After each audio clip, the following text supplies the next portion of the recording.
और अब बात कंगना रनौत की। देखिए, विवादित बयानों की रानी कंगना रनौत बापू पर हमले के बाद से अकेली पड़ती जा रही हैं। विरोधी तो हमले कर ही रहे हैं, बीजेपी नेता भी अब पल्ला झाड़ रहे हैं।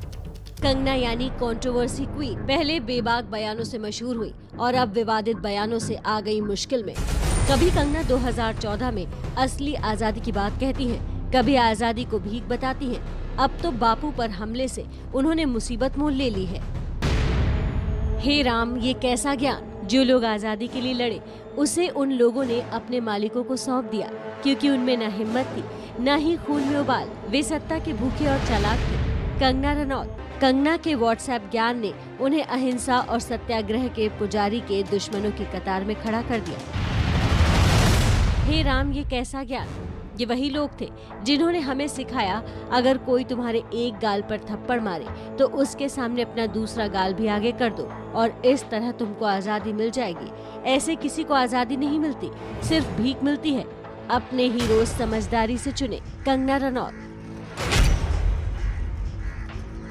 कंगना का ये बयान दुनिया की उस शख्सियत के लिए दिया गया है जिसके आगे भारत ही नहीं पूरी दुनिया सिर झुकाती है।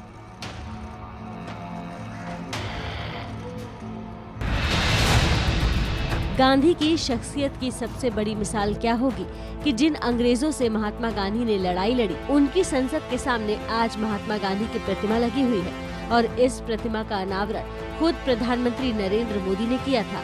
कंगना ने शायद महात्मा गांधी को लेकर पीएम मोदी के विचारों को भी ध्यान से नहीं सुना। कौन भारतीय होगा जिसको इस बात का गर्व न हो कि आज ब्रिटिश पार्लियामेंट के सामने महात्मा गांधी खड़े हो। इससे बड़ा गर्व क्या होगा। कंगना ने अपने बयान में गांधी जी को शहीद आजम और नेताजी सुभाष चंद्र बोस का दुश्मन बता दिया था। इंस्टाग्राम पर अपनी पोस्ट में कंगना ने लिखा कि गांधी जी ये चाहते थे कि भगत सिंह को फांसी हो जाए। हे राम, ये कैसा ज्ञान। गांधी ने भगत सिंह और नेताजी को कभी भी सपोर्ट नहीं किया।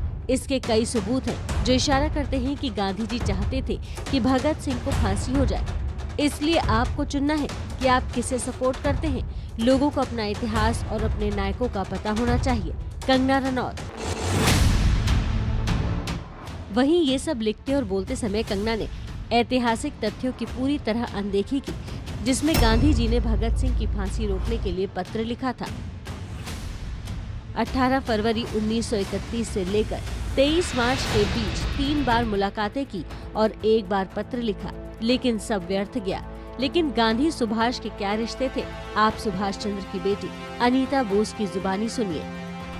It's not fair. It's also not fair in terms of what developed later on. I mean, Netaji always had great respect for Mahatma Gandhi.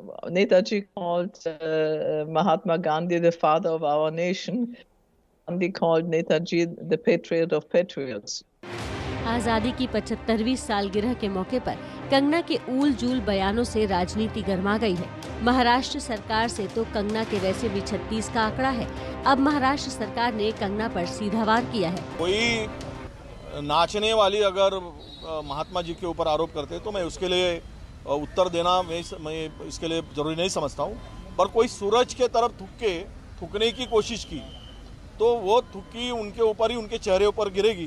जिस तरह से कंगना रनावत ने महात्मा गांधी जी के को लेकर अपमानजनक बातें कही है, हमें लगता है एक पूरी तरह से सुनियोजित तरीके से देश में महात्मा गांधी हो, पंडित जवाहरलाल नेहरू हो और जो देश के स्वतंत्र सेनानी है, उनका चरित्र हनन करने का काम किया जा रहा है। वहीं महाराष्ट्र कांग्रेस ने कहा है कि इस बारे में वो कानूनी राय ले रहे हैं। कांग्रेस का कहना है कि कंगना बीजेपी के इशारों पर नाच रही हैं। हमारे माजी मंत्री नसीम खान जी ने उसको अभी पुलिस में केस दायर किया है। हम कानून उसके ऊपर पूरी ये करेंगे और इस तरह का वक्तव्य कांग्रेस कभी सहन नहीं करेगा। जो हमारे पूर्वजों को गाली दे रही है उस महिला के बारे में क्या कहना। वही बात कर रहे हैं जो वो संघीय विचारधारा के संपर्क में आए हैं, उस पर बात करते हैं, क्योंकि संघ कभी आजादी की लड़ाई में उनकी भूमिका नहीं रही। वहीं बीजेपी भी कंगना के बयान से पल्ला झाड़ती नजर आ रही है। बीजेपी नेता या तो कन्नी काट रहे हैं या फिर कंगना के बयान को गलत बता रहे हैं। पूरा देश, पूरा प्रदेश आजादी का अमृत महोत्सव मना रहा है। ऐसे वीरों को जिनको छिपा दिया गया था, दबा दिया गया था, केवल कांग्रेसीकरण कर दिया गया था, उन सबको महापुरुषों को स्मरण करके आप सबका भी आह्वान करता हूँ। किसने क्या कहा ये तो मैं नहीं जानता, मैं किसी पर टीका टिप्पणी नहीं करना जानता, लेकिन गांधी जी के नेतृत्व में देश को आजादी अहिंसक आंदोलन करके अहिंसा परो धर्म। आने वाले दिनों में कंगना की मुसीबत बढ़ सकती है। जयपुर और धनबाद में भी केस दर्ज हो चुके हैं। आने वाले दिनों में कंगना की मुसीबत और बढ़ सकती है।